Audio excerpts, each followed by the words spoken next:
আসসালামু আলাইকুম। প্রিয় শিক্ষার্থীবৃন্দ, ঢাকা কলেজ অনলাইন ক্লাসে তোমাদের স্বাগতম। আশা করি তোমরা সবাই ভালো আছো, সুস্থ আছো।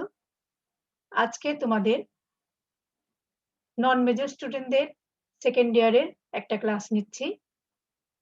আমার পরিচয়টা দিয়ে নিচ্ছি তার আগে আমি রুনা লায়লা, সহকারী অধ্যাপক, পরিসংখ্যান বিভাগ, ঢাকা কলেজ। তো শিক্ষার্থীবৃন্দ, তাহলে চলো আমরা শুরু করি আজকের ক্লাস। তোমাদের আজকের টপিক হচ্ছে STAT NM 202, course title principles of statistics. তোমাদের টেস্ট অফ হাইপোথিসিস থেকে আমি আজকে তোমাদের এফ টেস্টের উপরে একটা ক্লাস নিচ্ছি। তোমরা টেস্ট অফ হাইপোথিসিসের বেশ কিছু ক্লাস আগে করেছো। বিভিন্ন ধরনের টেস্ট নিয়ে আমরা আলোচনা করেছি,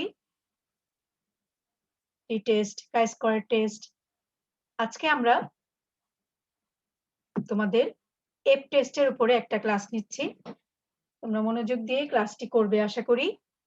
তোমাদের তাহলে আজকে শুরু করি principal of statistics. Course code হচ্ছে NM 202। এফ ডিস্ট্রিবিউশন অ্যাকচুয়ালি তোমরা দেখবে আজকে এটির আর.এ. ফিশার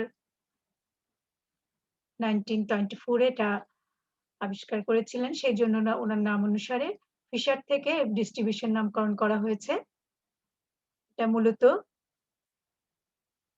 ব্যবহার করা হয় comparing the two variants of two populations.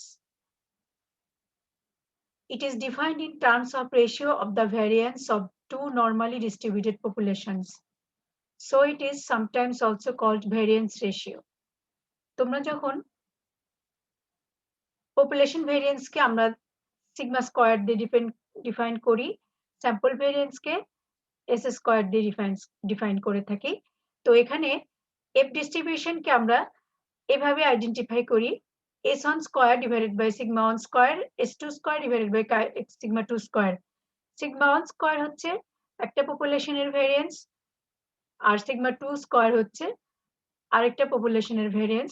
S1 square হচ্ছে প্রথম পপুলেশন থেকে যে আমরা স্যাম্পল নিয়েছি তার ভেরিয়েন্স, আর S2 স্কয়ার হচ্ছে দ্বিতীয় পপুলেশন থেকে আমরা যে স্যাম্পলটা নেই তার ভেরিয়েন্স। তো এফ ডিস্ট্রিবিউশন কে আমরা দুইটা রেশিও হিসাবে লিখে থাকি। এখানে আমরা আরেকটু দেখি, S1 স্কয়ার হচ্ছে স্যাম্পল ভেরিয়েন্স, যেটাকে আমরা এইভাবে আইডেন্টিফাই করি। ফার্স্ট স্যাম্পল বা S1 square is equal to sum of x1 minus x1 bar whole square divided by n1 minus 1. S2 square is equal to sum of x2 minus x2 bar whole square divided by n2 minus 1. তো এখানে n1 minus 1 হচ্ছে degrees of freedom v1, n2 minus 1 হচ্ছে degrees of freedom v2. For different values of v1 and v2 we will get the different distributions. So v1 and v2 are parameters of F distribution. If sigma 1 square is equal to sigma 2 square, then the F statistic F is equal to S1 square divided by S2 square. Follow F distribution with N1 minus 1 and N2 minus 2, N2 minus 1 degrees of freedom. অর্থাৎ যদি দুটি পপুলেশনের variance সমান হয় তখন F স্ট্যাটিস্টিকটা sigma 1 square sigma 2 square is equal to হলে দুইটা কেটে যাবে, আমাদের থাকবে শুধু F is equal to S1 square divided by S2 square. Follows F distribution with N1 minus 1 and N2 minus 1 degrees of freedom. এখন এই F statistic একটা probability density function ফলো করে, যেটাকে আমরা এইভাবে লিখতে পারি যে f of f is equal to y0 f v1 2 minus 1 1 plus v1 by v2 v1 plus v2 divided by 2, where y0 is a constant depending on the value of v1 and v2 such that the area under the curve is unity.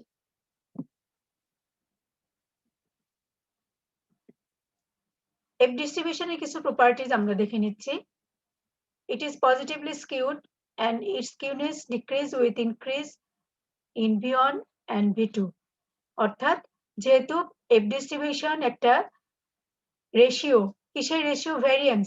Variance কিন্তু negative হতে পারে না, সেজন্য এটি positively skewed এবং এটার স্কিউনেসটা কমতে থাকে যদি ডিগ্রিজ অফ ফ্রিডমটা বাড়তে থাকে। Value of F must always be positive or zero. Since variance are squares, so its value lies between 0 to infinity.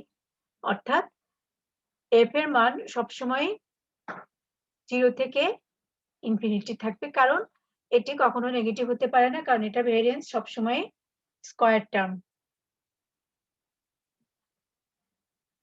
Mean and variance of F distribution.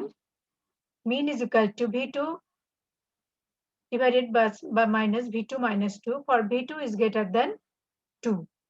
Again, variance is equal to 2V2 square into V1 plus V2 minus 2 divided by V1 into V2 minus 2 whole square into V2 minus 4 for V2 is greater than 4. Shape of F distribution depends upon the number of degrees of freedom.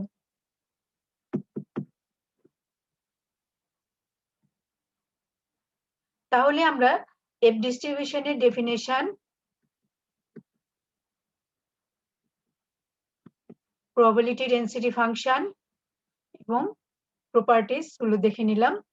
পরে আমরা দেখছি testing of hypothesis for equality of two variance. F distribution এর কিছু use আছে, তার একটা important use হচ্ছে two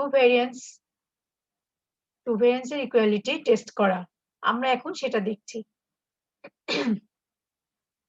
It is based on the variance in two independently selected random samples drawn from two normal population. অর্থাৎ আমরা এখানে normal population, দুইটা নরমাল পপুলেশন থেকে র্যান্ডম স্যাম্পল নিব, দুইটা ইন্ডিপেন্ডেন্টলি র্যান্ডম স্যাম্পল নিব এবং তাদের ভ্যারিয়েন্স কম্পেয়ার করব। তো আমরা নাল হাইপোথিসিস সবসময় ধরে নেই পপুলেশনের উপরে। তোমরা জানো population variance from first population is sigma 1 square and for second population is sigma 2 square. আমরা নাল হাইপোথিসিস ধরে নিচ্ছি sigma 1 square is equal to sigma 2 square এবং অল্টারনেটিভ হাইপোথিসিস কি হবে তোমরা জানো, sigma 1 square not is equal to sigma 2 square. F হচ্ছে s1 square divided by sigma 1 square s2 square divided by sigma 2 square. তো এখানে যেহেতু আমরা নাল hypothesis sigma 1 square is equal to sigma 2 square ধরে নিয়েছি, সো f এর value হবে s1 square divided by s2 square, যেটা degrees of freedom v1 and v2। আমরা লাস্টে একটা টেবিল দেখাবো যেখানে আমরা দেখব কিভাবে v1 এবং v2 degrees of freedom use করে টেবিল ভ্যালু বের করা যায়। তারপরে আমরা দেখব এই যে ক্যালকুলেটেড ভ্যালু f, এটার সাথে টেবিল ভ্যালুর আমরা কম্পেয়ার করব। যদি ক্যালকুলেটেড ভ্যালুটা টেবিল ভ্যালুর চেয়ে বড় হয় তাহলে আমরা বলবো নাল হাইপোথিসিস রিজেক্টেড। তো আমরা এটা এখন একটা এক্সাম্পল দিয়ে দেখে নিচ্ছি যে two sources of raw materials are under consideration by a company. Both sources seems to have a similar characteristic, but the company is not sure about their respective uniformity. A sample of 10 lots from source A yield a variance of 225 and a sample of 11 lots from source B yield a variance of 200. Is it likely that the variance of source A is significantly greater than the variance of source B at alpha 0.01? অর্থাৎ এখানে বলা হয়েছে যে 10 আকারের একটা নমুনা নেওয়া হয়েছে একটা পপুলেশন থেকে, যার ভেরিয়েন্স হচ্ছে 225, আর একটাতে 11 আকারের একটা নমুনা নেওয়া হয়েছে যার ভেরিয়েন্স হচ্ছে 200। এখন আমরা টেস্ট করব যে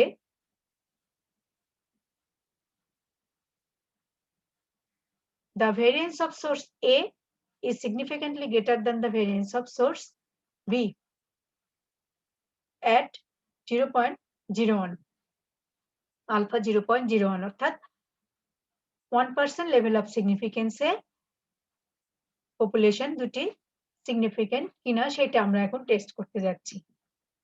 এটা সলিউশনে আমরা ধরে নিয়েছি নাল hypothesis sigma 1 square is equal to sigma 2 square, that is variance of source A and that of source B are same. F testing হচ্ছে এটা S1 square by S2 square, তোমরা জানো আমরা আগেও বলেছি। এখানে দেয়া আছে sample variance from source A is equal to 225 and from source B is equal to 200. F এর ক্যালকুলেটেড মান আমরা পেয়েছি 1.1। এখন degrees of freedom N1 minus 1, that is V1 হচ্ছে 9 আর V2 হচ্ছে 10। 1% level of significance a value পেয়েছি আমরা 4.49। Since the computed value of F is smaller than the tabulated value F, so null hypothesis is accepted. Calculated value টা table value চেয়ে ছোট, null hypothesis accepted, that is there is no difference between two population means, that is sigma 1 square is equal to sigma 2 square, অর্থাৎ variance of two populations are same. F distribution এর কিছু assumption আমরা একটু বলে নিচ্ছি।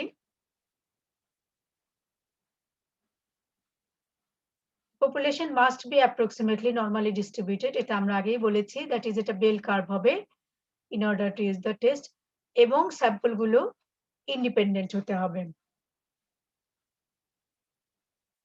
আমরা পয়েন্টগুলো আবার একটু বলি। The larger variance should always go in the numerator to force the test into a right-tailed test. Right-tailed tests are easier to calculate.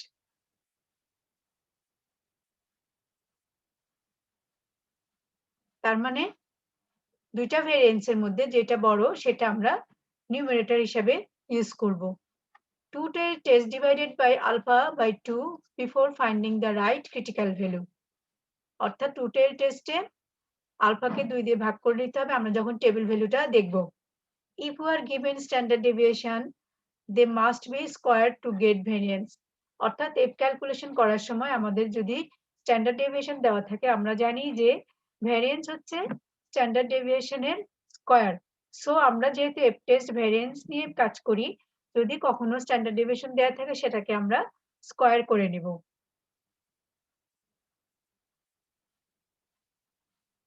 If your degrees of freedom are not listed in the F table, use the larger critical value. This helps to avoid the possibility of type 1 error. তো assumption, main assumption দুইটা হচ্ছে population normally distributed হতে হবে এবং sample গুলো independent হতে হবে। আর যেটা মনে রাখতে হবে সেটা হচ্ছে যে লার্জার ভ্যারিয়েন্সটা নিউমারেটর হিসেবে ইউজ করতে হবে এবং টু-টেল টেস্টের ক্ষেত্রে আলফাকে 2 দিয়ে ভাগ করতে হবে। তো এগুলো হচ্ছে এফ টেস্টের কিছু অ্যাজাম্পশন। এখন আমরা দেখব general steps for F and F test. General test আমরা অলরেডি একটু দেখে আসলাম যে প্রথমে আমরা কি করি, নাল হাইপোথিসিস এবং অল্টারনেটিভ হাইপোথিসিস ডিফাইন করি।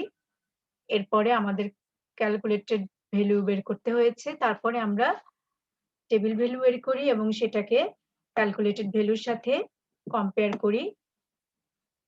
আমরা এফ টেস্ট কিন্তু বিভিন্ন ক্ষেত্রে ইউজ হচ্ছে, অ্যানালাইসিস অফ ভেরিয়েন্স এর ক্ষেত্রে ইউজ হবে, more than 2 number of population mean যদি আমরা কম্পেয়ার করতে চাই তখনও এফ টেস্ট ইউজ করা হয়। রিগ্রেশন অ্যানালাইসিসে এফ টেস্ট ইউজ করা হয়। অ্যানালাইসিস অফ ভেরিয়েন্স অ্যানোভা অ্যানালাইসিসে, অ্যানোভাতে আমরা এফ টেস্ট অ্যানোভা টেবিল একটা করি। এগুলো বিভিন্ন ক্ষেত্রে যখন আমরা মোর দ্যান 2 পপুলেশন মিন কম্পেয়ার করব অথবা রিগ্রেশন অ্যানালাইসিস করব তখন কিন্তু আমরা এফ টেবিল বা অ্যানোভা টেবিলের মাধ্যমে এফ ক্যালকুলেশন করে আমরা কম্পেয়ার করে থাকি। তো সেই ক্ষেত্রে আমাদের ক্যালকুলেটেড ভ্যালু আমরা 2 ভেরিয়েন্সের জন্য একরকম করি, আবার রিগ্রেশন অ্যানালাইসিসের ক্ষেত্রে আমরা এরকম একটা এফ টেস্ট এফ এর ভ্যালু বের করি, অথবা অ্যানোভা টেস্ট যখন আমরা করব মোর দ্যান 2 পপুলেশন মিন কম্পেয়ার করব তখনও আমরা এই টেস্ট এফ এর এই ফর্মুলাটা ইউজ করি। তারপরে আমরা ক্যালকুলেটেড ভ্যালুর সাথে টেবিল ভ্যালু কম্পেয়ার করি। যদি ক্যালকুলেটেড ভ্যালুটা টেবিল ভ্যালুর চেয়ে বেশি হয় তাহলে আমরা বলি নাল হাইপোথিসিস রিজেক্টেড। এগুলো হচ্ছে কিছু general steps of F test.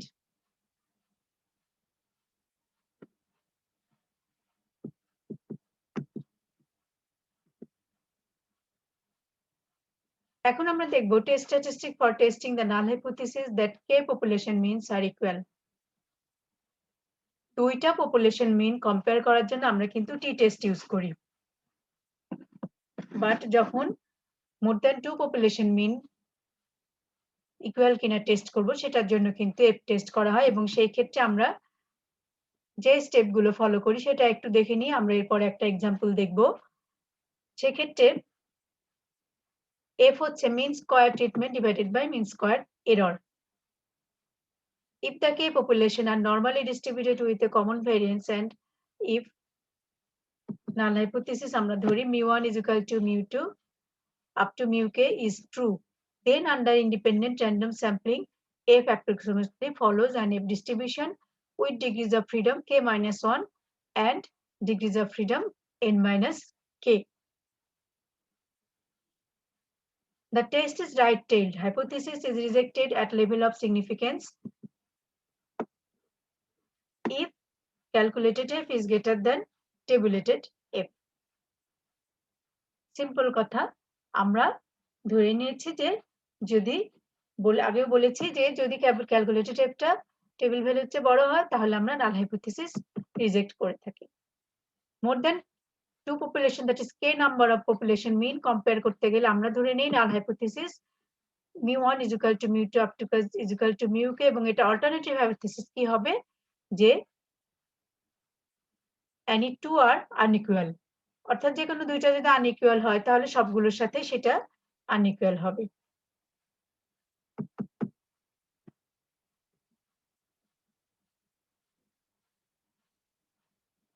অর্থাৎ এখানে আমরা আবারও দেখতে পাচ্ছি যে নাল হাইপোথিসিস হচ্ছে mu1 is equal to mu2 up to mu k যদি k সংখ্যক পপুলেশন মিন থাকে আমাদের, আর alternative hypothesis not all k population means are equal.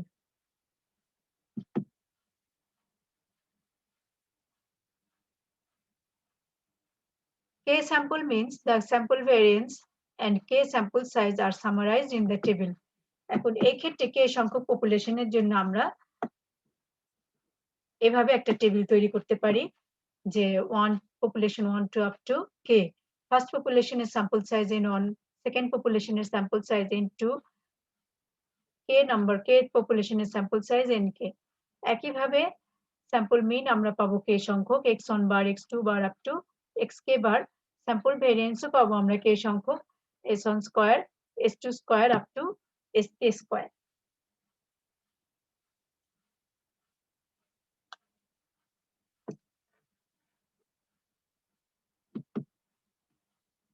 তাহলে K সংখ্যকের জন্য K সংখ্যক পপুলেশন মিনের ইকুয়ালিটি টেস্ট করার জন্য আমরা কি করি নাল হাইপোথিসিস ধরি mu1 is equal to mu2 up to is equal to mu k, এবং অল্টারনেটিভ হাইপোথিসিস ধরি not all K population mean are equal. এখন আমরা নিচের কিছু জিনিস দেখে নিচ্ছি যেগুলো আমরা ক্যালকুলেশনে ইউজ করব। কম্বাইন্ড স্যাম্পল সাইজ আমাদের লাগবে, যেটাকে আমরা n দিয়ে প্রকাশ করি, n1 n2 n1 plus n2 plus up to nk সংখ্যক। mean of combined sample of all n observations, that is x bar is equal to sum of x by n. তাহলে প্রত্যেকটা অবজারভেশনের জন্য টোটাল হবে n1 x1 bar plus n2 x2 bar up to nk xk bar divided by n. mean square for treatment, mean square for error, আমরা এগুলো বের করে নিব। তারপরে আমরা f ক্যালকুলেট করব। আমরা একটা এক্সাম্পল দিয়ে তোমাদের এখনই দেখিয়ে দিচ্ছি। mean square treatment can be thought of as the variance between k individual independent random samples and mean square error is as the variance of within the sample. অর্থাৎ between sum of square একটা আমরা বের করব, আর একটা হবে within sum of square। এগুলো করার জন্য আমাদের কিন্তু টোটাল sum of square ও বের করতে হবে। টোটাল sum of square থেকে between sum of square minus করে আমরা পাবো within sum of squares। আমরা একটা এক্সাম্পল দেখি এখন যে a random sample is selected from each of 3 makes of rope and their breaking strength are measured with the following result.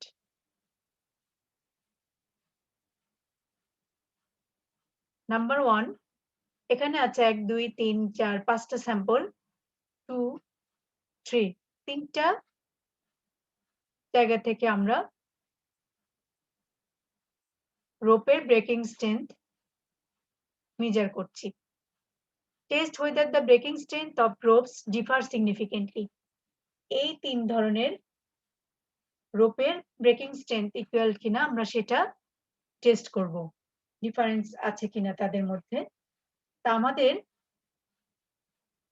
Null hypothesis ধরবো কি mu1 is equal to mu2 is equal to mu3, that is the breaking strength of the rope does not differ significantly. R alternative hypothesis ধরবো any two means are unequal. For simplifying calculation, let us 80 as common. The coded data are given below.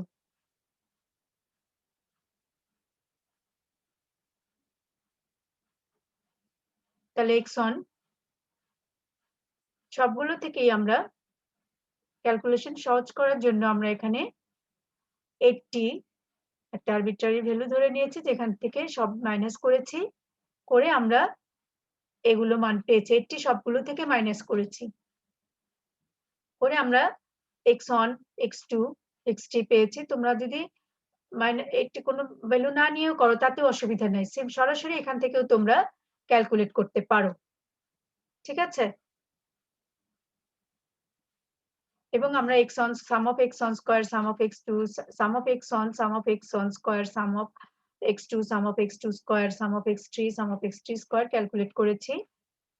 t আমরা বলেছি total, এটা আসছে আমাদের sum of x1 plus sum of x2 plus sum of x3 পেয়েছি আমরা 136। আমরা correction factor বের করি একটা, যেটা হচ্ছে t square by n, n হচ্ছে 18, আমাদের total n1 plus n2 plus n3 আমরা পেয়েছি n18, that is এখানে আছে 5টা, এখানে আছে 7টা, 7 5 12, এখানে আছে 6, টোটাল স্যাম্পল হচ্ছে আমাদের 18।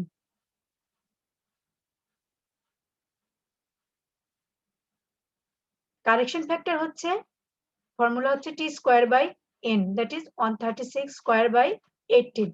তোমরা যদি আমি আগে বলেছি এখানে যদি -80 মাইনাস না করেও তোমরা করো, তখন যে টোটালটা হবে সেটাই তোমরা এখানে কাউন্ট করবে। Sum of squares of treatment, sum of squares of total, এটা আমরা এইভাবে ক্যালকুলেট করব, sum of x1 square sum of x2 square plus sum of x3 square minus t square by n, that is correction factor.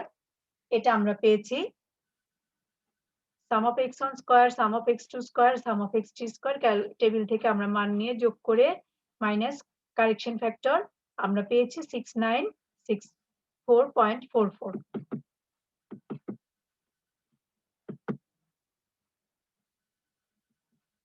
এরপরে আমরা বের করেছি between sum of square, সেটা হচ্ছে সাম অফ স্কয়ার বিটুইন হচ্ছে sum of x1 square divided by n1 plus sum of x2 square divided by n2 plus sum of x3 square divided by n3 minus correction factor. আমরা table থেকে এই মানগুলো এখানে use করেছি,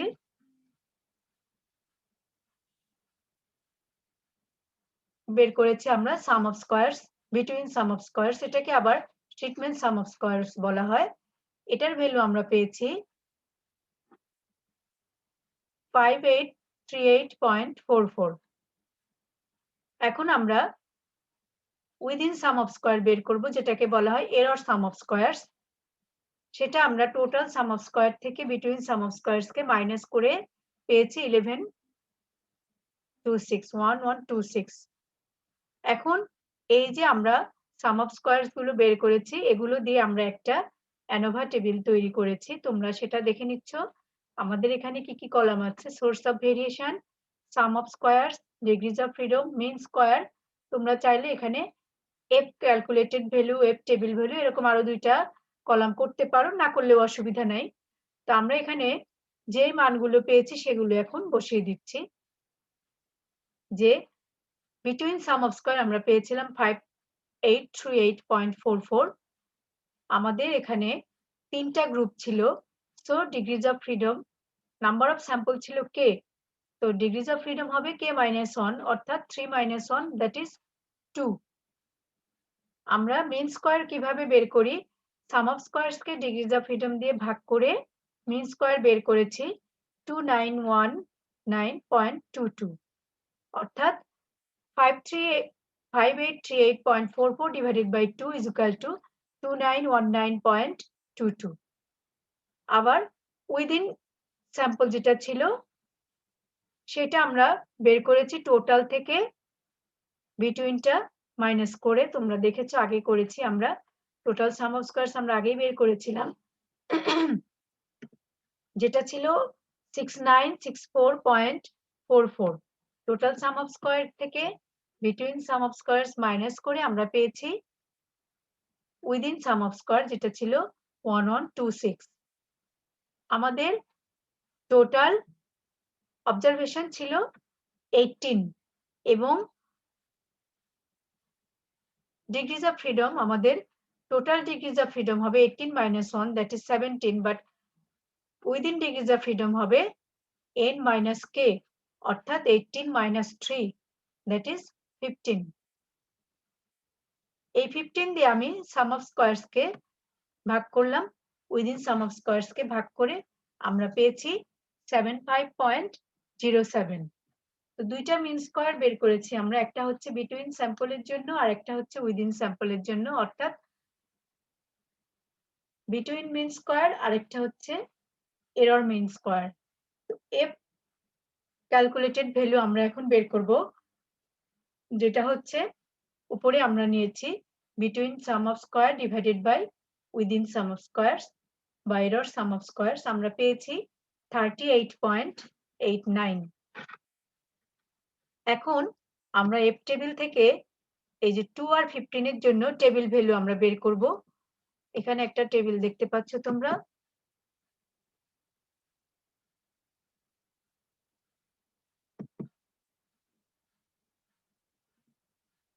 এখানে তোমাদের বের করে দেয়া আছে 2 and 15 এর জন্য টেবিল ভ্যালু 3.68।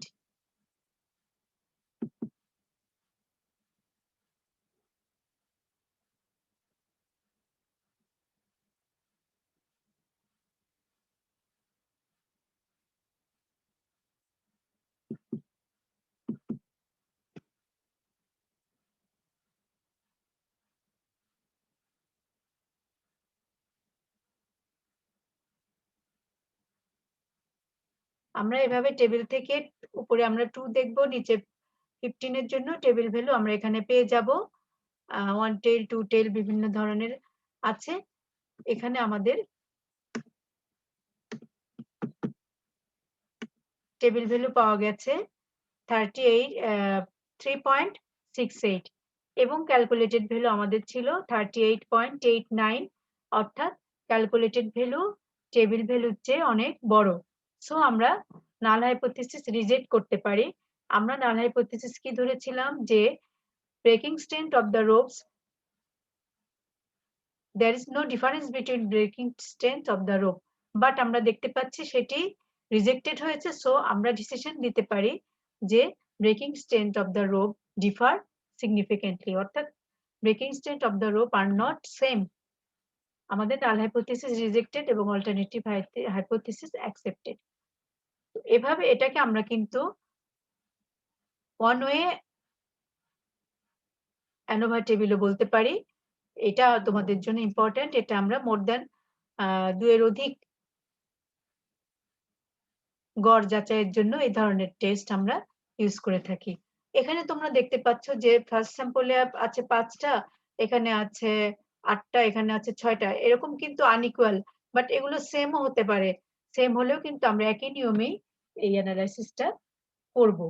অর্থাৎ তখন n1, n2, n3 যোগ করেই কিন্তু আমরা n এর ভ্যালুটা বের করব। আমরা তোমাদের আনইকুয়ালটা দেখিয়েছি যাতে তোমরা নরমালি ইকুয়াল হলে তো পারাই যাবে, আনইকুয়াল হলেও ঘাবড়ানোর কিছু নাই। তোমরা একইভাবে আনইকুয়াল হলেও এটা করবে।